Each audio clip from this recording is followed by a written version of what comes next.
आज हम गोटे गप शुणा कौन नाटा हूँ बग आउ बिलुआ। बग आउ बिलुआ दी जन भल सांग थिले जिमिति तमे तमे सब सांग सी तो सांग सब सांग सेमती बगर गोटे भल सांग थिला बिलुआ। बिलुआर सांग होची बग हैला।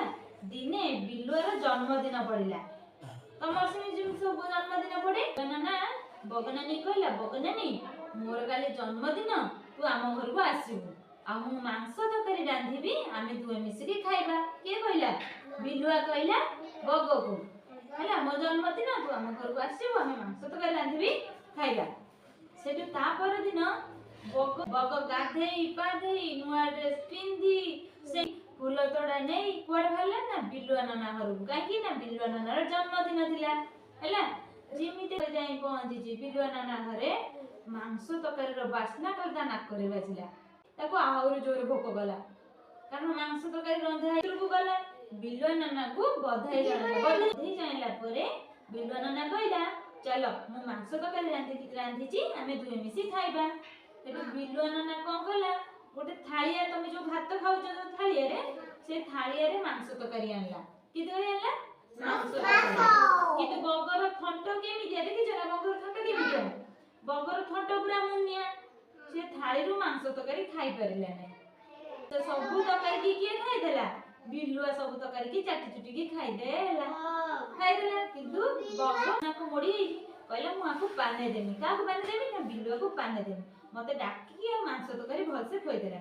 सेटु बगनानी कोन कहला बिलुआ ना तमर आज जन्मदिन मो जन्मदिन काली तमे आम घर को जीवो मु मांस तरकारी रांधि देबी आमे दुए मिसी खाइबा।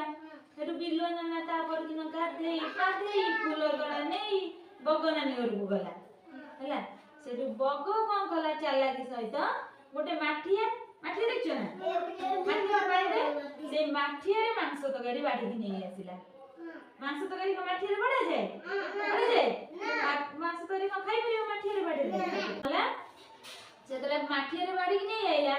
आ बिलुआ नाना मांस तरकारी खाइ पाइलानी काई खाइ पाइलानी ना बिलुआ नाना तो मुह तो माठिया भीतर पसिबनी मांस तरकारी खाइबो केमिति के खाइला ना बगर थंट लंबा थाए मुनिया थाए बगर थंट माठिया भीतर पसि गला सब मांस तरकारी के खाइ दिबो बग खाइ दिबो बग सब मांस तरकारी खाइला किंतु बिलुआ नाना किछि खाइ पाइला ना हैला।